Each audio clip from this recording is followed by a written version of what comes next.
Ćao sve ljudi, dobrodošli moj najnoviji YouTube video. Kako se radite? Prošlo je milijardu godina od kada sam ja seo ovako bukvalno na podu, upalio kameru i krenuo da snimam. Malo mi nedostajalo, iskreno. Uglavnom, danas sam odlučio da na neki način pričam o mom YouTube-u, mom YouTube kanalu. Još sam predno 2-3 mjeseca prešao 1000 subscribera i puno hvala na tome. Ja sam snimio jedan video, kada pređeš 1000 subscribera snimio ovo i kao izbacio šta već, ne vem ja tako nešto, neki fazon. Ja sam to snimio, ali sam na neki način želeo da posvetim neki video malo zbilje ovoj tebi. I u današnjem videu sam odlučio da pričam sa vama o mom putu na YouTube-u, kako sam ja od 0 subscribera došao do skoro 1500 subscribera. Želim da dam neke savjete, kako da na neki način gradite i ne samo subscribera kao ljude koji će pratiti vaš kanal i vaš rad, nego na neki način i gažem te časove gledanja i na neki način da gledate kako da vaš kanal opstane i kada ne snimate videe redovno ili kako već, da opet imate nekih sati gledanja, da opet vaš kanal živi iako vi zaista ne izbacite sadržaj. Tako da, eto, nadam se da će vam se dopasti ovaj video, nadam se da će vam biti koristan i nadam se da će uživati. Pre svega želim da kažem kad sam započeo svoj kanal. Ja sam svoj kanal započeo 2017. godine fazon i moj prvi video bio i u mom selu, bukvalno to je totalno ruralni reljef, planina i ja snimam tamo video kao prvi video zato što je moj brat Maksim, ako niste vidjeli njegov kanal, obavezno proverite, ali uglavnom on je krenuo da snima i onda sam ja rekao hoću ja da snimam i onda je tako počela cela ta sadržina. I ono što je jako bitno jeste da od te 2017. godine tog leta, pa evo skoro do leta 2024. ili da kažemo do leta 2023. Moj kanal je dosta napredovao. Moj prvih 100 subscribera ne znam kada je bilo, možda nekih 2018. godine, ali generalno ako pogledate moju analitiku koja se nalazi u deskripciji mog kanala, vidite da tipa 2018, 19, 20, ja sam skupljao na 100 subscribera po godini. Tako da danas ću vam reći kako da malo ubrze taj proces. Uglavnom, kao što sam rekao, ja sam tako skupljao te subscribere, 100 subscribera po godini i slično, i onda smo došli kasnije do 200, pa do 300, pa do 500 i na neki, mislim, nakon 600 subscribera, kada sam se vratio iz Goslara, to je bilo kraj jula prošle godine, ceo avgust i septembar, ja sam u ta 2 mjeseca, eventualno polovine oktobra, ja sam sa 700 subscribera ili 650, ne znam ni ja, došao do 1100 fazom. Tako da danas ću vam reći kako da isto i vi u roku 2 mjeseca skupite toliki broj pretplatnika. Ono što je ranije ne postojalo, a danas postoji, jeste ta opcija YouTube Shortsa. Kao što svi znamo, TikTok utiče na naš život mnogo. Bukvalno nema dana kada neko ne pogleda TikTok, nema dana kada ja ne uđem na TikTok i generalno, nebitno da li vi ušli na 10 minuta ili sat vremena, TikTok je generalno jako zavisna, ali korisna platforma. Dosta toga možete da saznate, dosta toga možete da vidite, nešto novo. Ali u principu TikTok je generalno postala velika konkurencija ka svim ostalim društvenim mrežama. Zato smo i dobili kasnije Instagram Reels, YouTube Shorts i slično. Taj YouTube Shorts je veoma zahvalna, ne mogu da kažem platforma, ali ta opcija na YouTube-u da vi zapravo skupljate subscribere. Kada pogledate neki YouTube Shorts, vidjet ćete da kako je vaš telefon, bukvalno ovdje negdje u dnu, onako pre nego što da scrollujete na dole, imate onaj subscribe button. Tako da ukoliko vam se dopadne neki sadržaj koji vidite na YouTube Shortsu, vi ćete taj subscribe button je postavljen tako da ćete vi pre da klikite na subscribe tog kanala nego što će kliknuti na like dugme koje se nalazi negdje skoro sa strane. I to je zapravo poenta celog YouTube Shortsa. Tako da, ukoliko želite da na neki način buildujete pretplatnike na vaš kanal, predlažem vam samo da koristite YouTube Shortsa. Izbacite što više, da kažem, shortseva, tog sadržaja. Ono što sam ja radio jeste da sam, znači kada snimam neki TikTok video, i onda taj video uploadam na moj profil, a onda kasnije ga samo kopiram i prebacim ga na YouTube i tako ja imam dosta svojih YouTube shortsova. Kasnije sam krenuo i kako sam snimao određene videe, recimo ne znam, snimim neki video tipa pravim čokoladu, ne znam ni ja. I onda bukvalno uzmem taj deo videa i uploadujem ga kao shorts. Imate dole opciju umjesto uploads, mislim da je s leve strane vašeg ekrana piše kao make it shorts ili tako nešto. I tu kliknete i izaberete, pošto shorts može da bude najviše minut dug, izaberete, da kažem, sekvencu videa koju želite da uploadujete i samo ga uploadujete i to je shorts. Shorts su jako važni ukoliko želite da brzo napredujete sa kanalom. Kažem vam, ja sam imao veliki uspeh s tim. Mislim da sam ja čak zapravo i od 500 subscribera do 600 subscribera došao u roku 2-3 mjeseca i to samo zato što sam uploadovao shortseve. I kada uploadujete neki shorts, dobijem tipa po 2, 3, 4 novih subscribera. Tako da to je veoma korisno. Ali, ukoliko želiš da tvoj kanal živi, recimo ne uploadiš video s mjesec dana ili shorts, tvoj kanal će stagnirati ukoliko je pun samo shortsima. Zato što YouTube Shorts radi po sistemu kao i TikTok. A kada uploadate TikTok, veoma su male šanse, on recimo eksplode jer dobije veliki broj pregleda, više nego obično. I to će da traje tipa 2-3 nedelje najviše. I nakon toga samo će da utihne.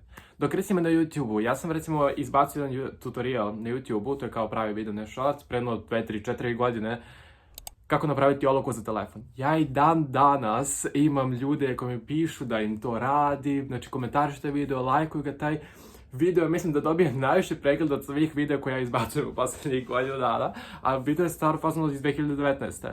Tako da hoću da vam kažem da je jako važno da imate prave videe na svom kanalu. E sad, kada imate prave videe na svom kanalu, znači neću sad da pričam toliko kako da ga nazovete, kako da on najbolje prođe, hoću samo da kažem da probajte da poklopite YouTube Shorts sa vašim videom, jer ukoliko vas ljudi zaprate zbog nekog YouTube Shortsa, recimo javi se nekog sportistu, neki sport, na primjer ja, a onda na kanalu izbacite recimo gaming stvari, to neće baš mnogo da se poklopi, jel da? Tako da poenta je da poklopite obavezno YouTube Shorts sa YouTube video. Sad ono što je važno jeste da to možda zvuči logično, ali verujte mi, YouTube Shorts ume da zanese, ume da bude kao, sad ću ja da izbacim ko zna kakve videe, dobit ću pretplatnike, pa ću izbacivati nešto drugo i neće da bude baš najbolje, verujte mi.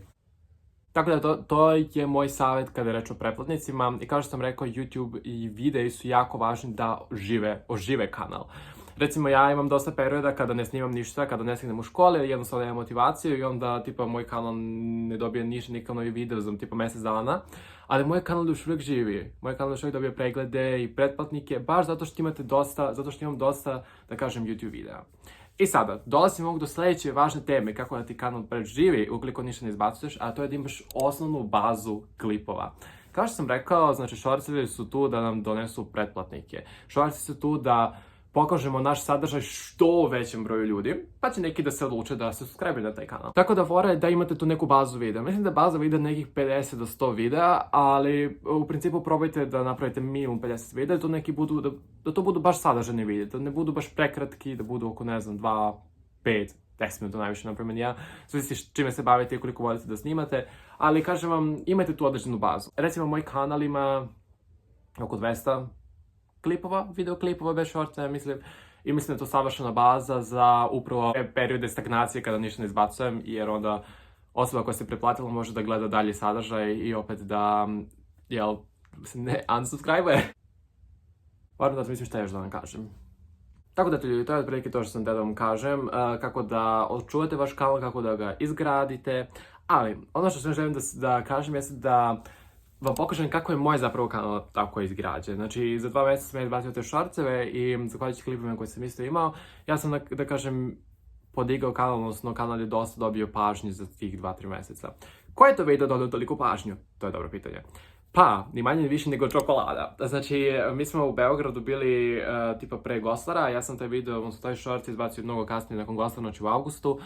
I to je bio fazon shorts kako pravim sam svoju čokoladu u muzeju čokolade, tako nešto.